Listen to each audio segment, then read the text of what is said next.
Maka sikap wasatiyah, sikap pertengahan Ahlus Sunnah wal Jamaah dalam menyikapi para pelaku dosa besar, mungkin kita orangnya, mungkin orang yang ada di sekitar kita dia adalah mukmin naqisul iman. Dia adalah mukmin tapi imannya sedang turun.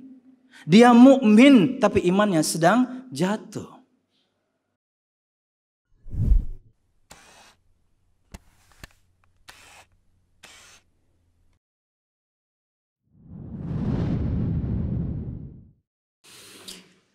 Innal hamdalillah nahmaduhu wa nasta'inuhu wa nastaghfiruh wa na'udzu billahi min shururi anfusina wa min sayyiati a'malina. May yahdihillahu fala mudilla lahu wa may yudlil fala hadiya lahu. Ashhadu an la ilaha illallah wahdahu la syarika lahu wa ashhadu anna Muhammadan 'abduhu wa rasuluh. قال الله تعالى في القرآن الكريم أعوذ بالله من الشيطان الرجيم يا أيها الذين آمنوا اتقوا الله حق تقاته ولا تموتن إلا وأنتم مسلمون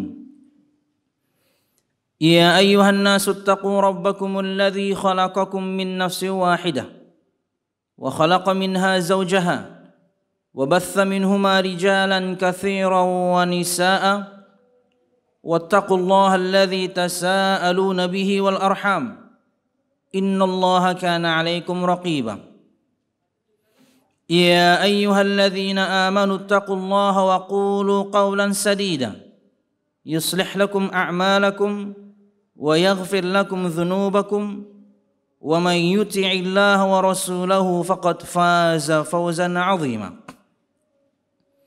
فإن أصدق الحديث كتاب الله وخير الهدي هدي محمد صلى الله عليه وسلم وشر الأمور محدثاتها فإن كل محدثة بدعة وكل بدعة ضلالة وكل ضلالة في النار أما بعد.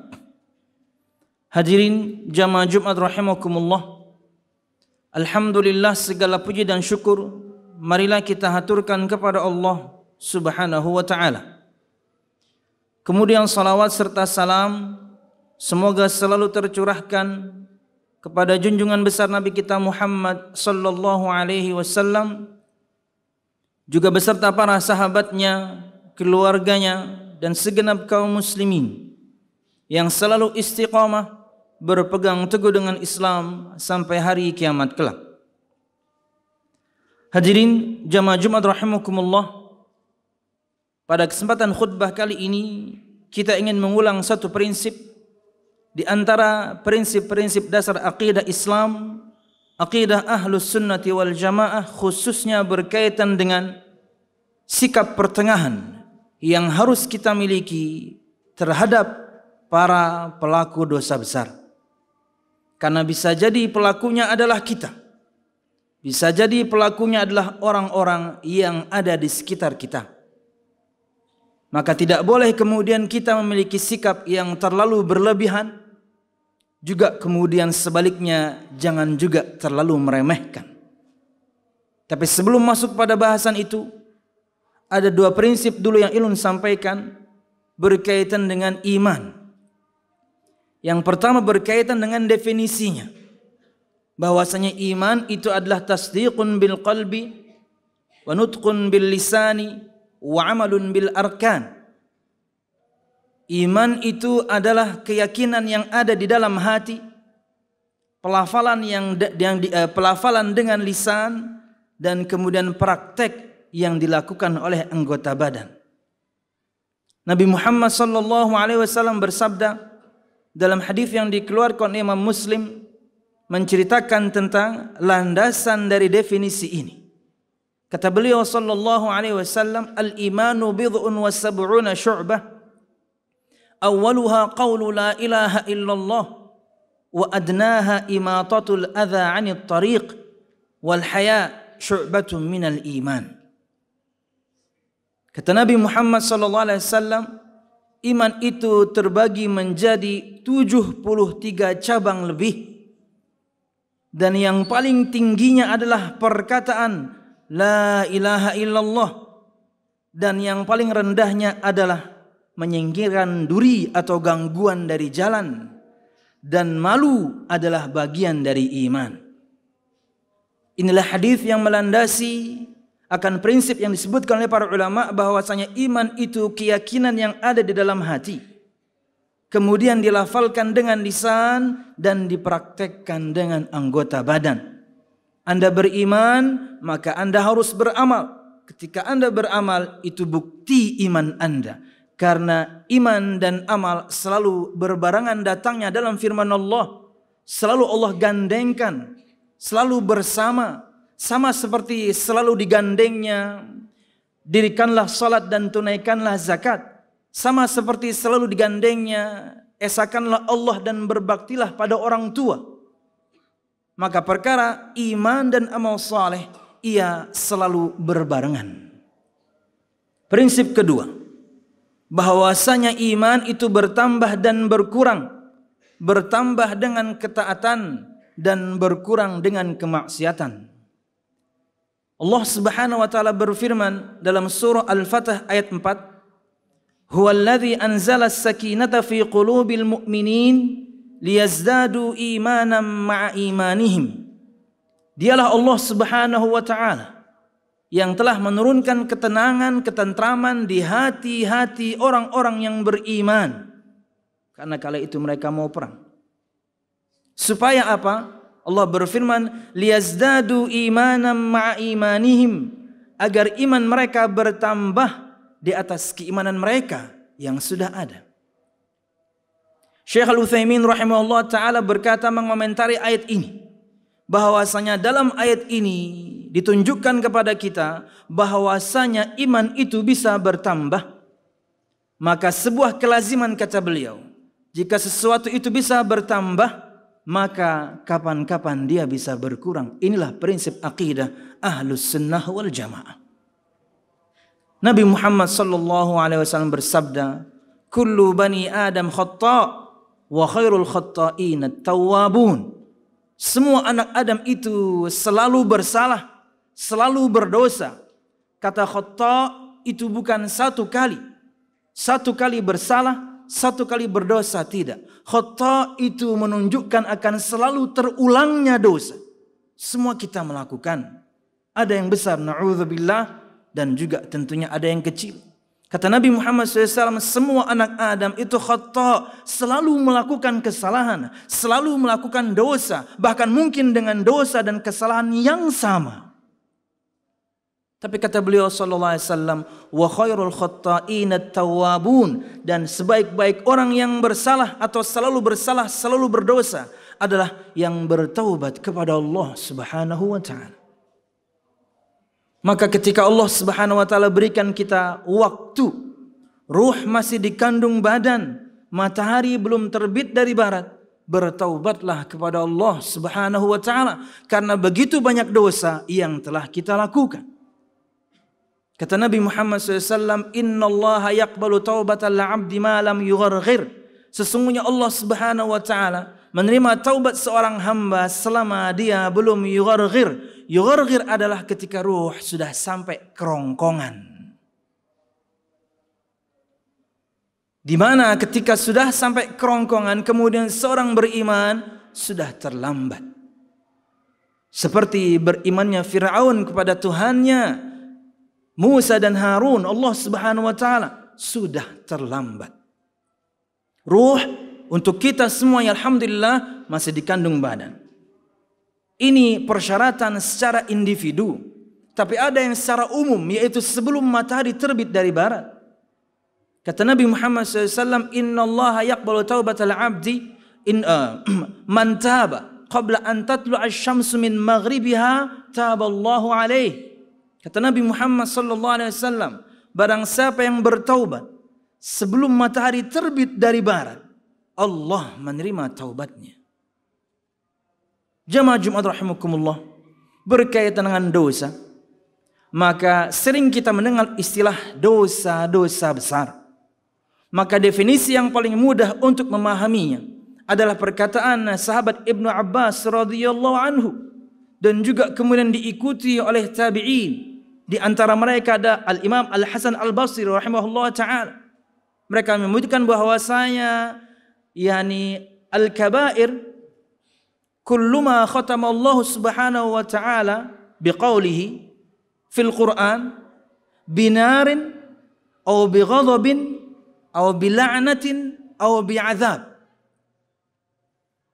Dosa besar adalah, kata Imam Ibnu Abbas radhiyallahu anhu, diikuti seorang tabi'in bernama Al-Hasan Al-Basri rahimahullah ta'ala, adalah dosa yang disebutkan oleh Allah subhanahu wa ta'ala dalam firman-Nya. Dan kalau boleh kita tambahkan, Nabi Muhammad dalam sabdanya, semua dosa, semua kemaksiatan yang Allah akhiri pada firman-Nya, yang Nabi Muhammad akhiri pada sabdanya dengan ancaman Allah, entah itu dengan ancaman neraka, entah itu dengan ancaman kemurkaan Allah, ancaman laknat dari Allah, dan juga azab dari Allah subhanahu wa ta'ala.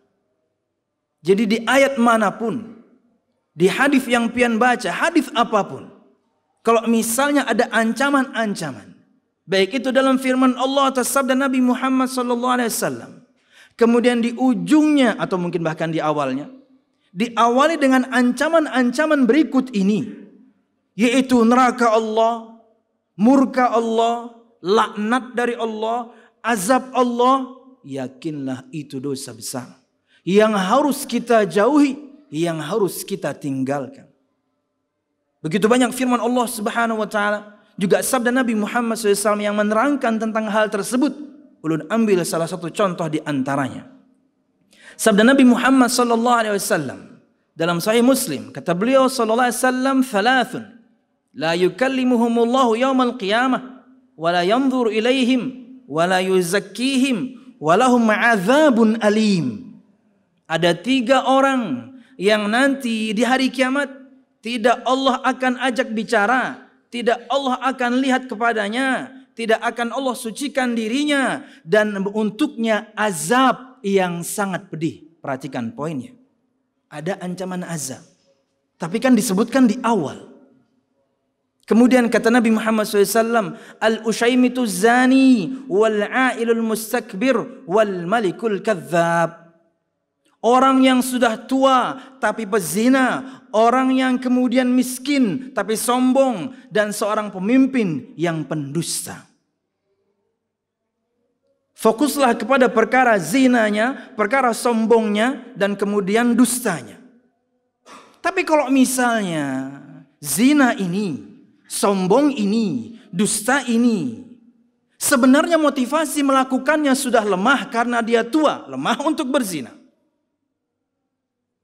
Motivasi sombongnya sudah lemah, dia miskin, untuk apa sombong? Apa yang disombongkan? Dia pemimpin, ngomong jujur aja umat akan ikut. Untuk apa berdusta? Dorongan orang-orang ini untuk melakukan dosa besarnya lemah, tapi masih dilakukan, maka iman akan turun sangat jauh. Tapi inilah ancaman dari Nabi Muhammad SAW disebutkan di awal. Bagi mereka azab yang sangat pedih. Apalagi kemudian motivasi bermaksiatnya lemah masih mereka lakukan. Sudah tua masih berzina, miskin tapi sombong, pemimpin tapi kemudian berdusta. Padahal ketika mereka, yakni kalau melihat motivasinya, sudah lemah semua. Sombong, untuk apa Anda sombong? Apa yang Anda sombongkan? Anda miskin. Zina, untuk apa Anda berzina? Walaupun tentunya ketika orang yang muda berzina kemudian boleh, tetap haram. Bukan lumrah, tetap haram. Tapi yang di sini kita bahas dosanya jauh lebih dalam. Imannya jauh lebih jatuh dan turun. Dan untuk pemimpin, untuk apa berdusta?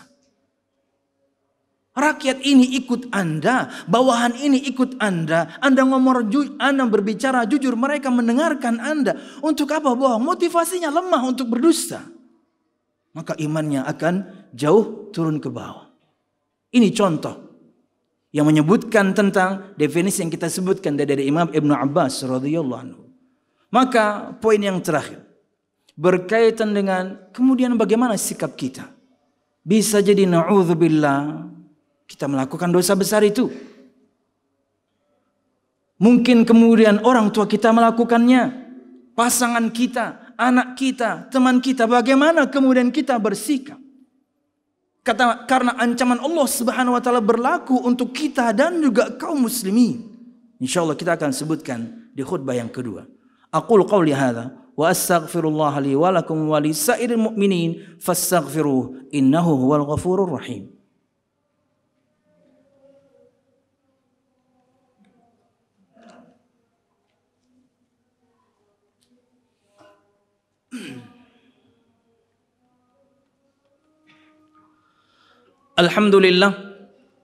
Alhamdulillahilladzi hadana li hadza wa ma kunna linahtadiya laula an hadanallah.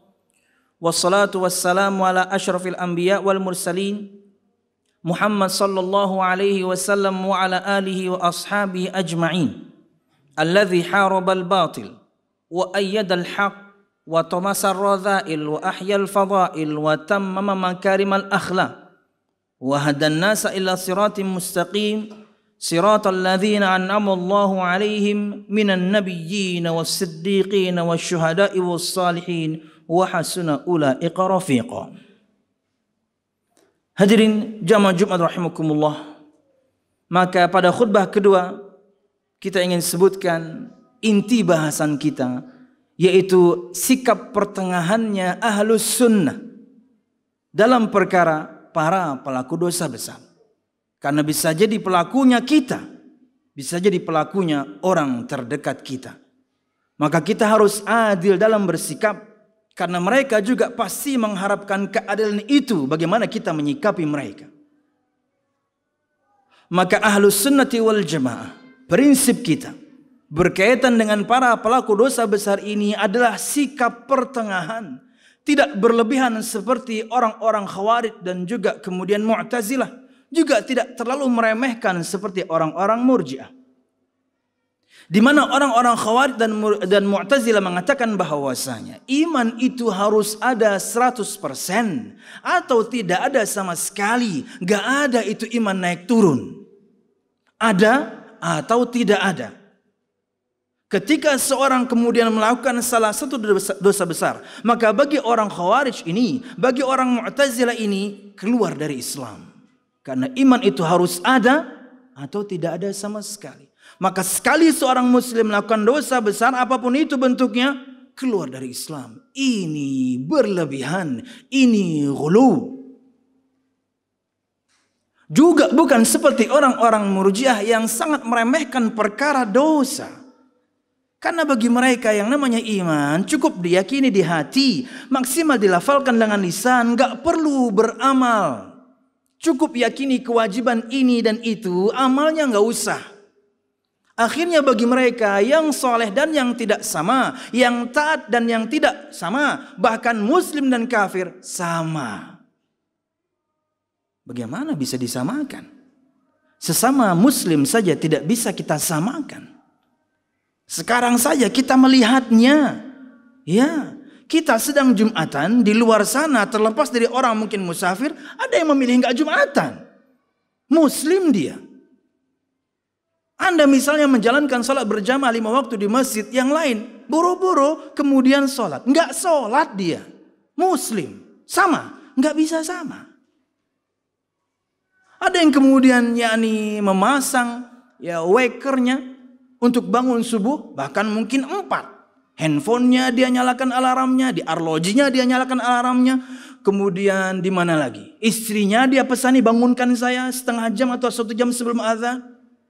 Berusaha dia untuk bangun subuh dengan memasang begitu banyak alarm. Yang satunya buru-buru. Istri punya dia alarm di arloji, ada dia handphone 3. Tapi semuanya mati. Tidak ada yang membuat dia kemudian pergi ke masjid. Masjidnya di samping rumahnya, musholanya di dekat rumahnya. Kemudian bisa disamakan ini? Nggak bisa sama. Sesama muslim saja tidak bisa kita samakan. Bagaimana keyakinan orang-orang Murji'ah ini menyamakan kaum muslimin dengan orang kafir? Kita beriman kepada Allah, dia tidak, kok sama? Kita ngikut Nabi Muhammad dan dia tidak, kok sama?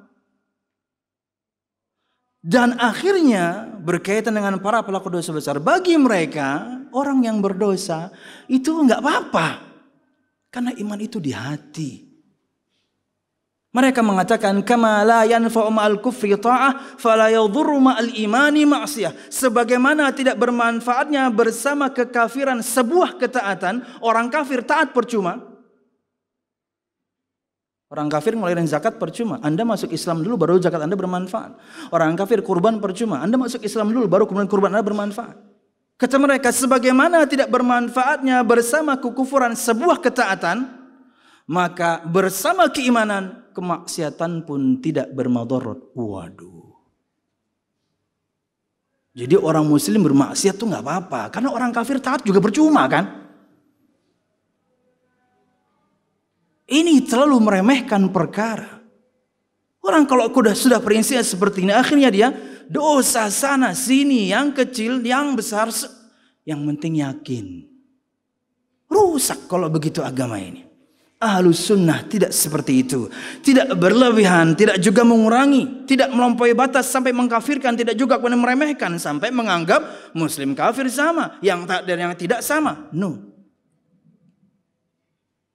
Maka sikap wasatiyah, sikap pertengahan ahlus sunnah wal jamaah dalam menyikapi para pelaku dosa besar, mungkin kita orangnya, mungkin orang yang ada di sekitar kita dia adalah mukmin naqisul iman. Dia adalah mukmin tapi imannya sedang turun.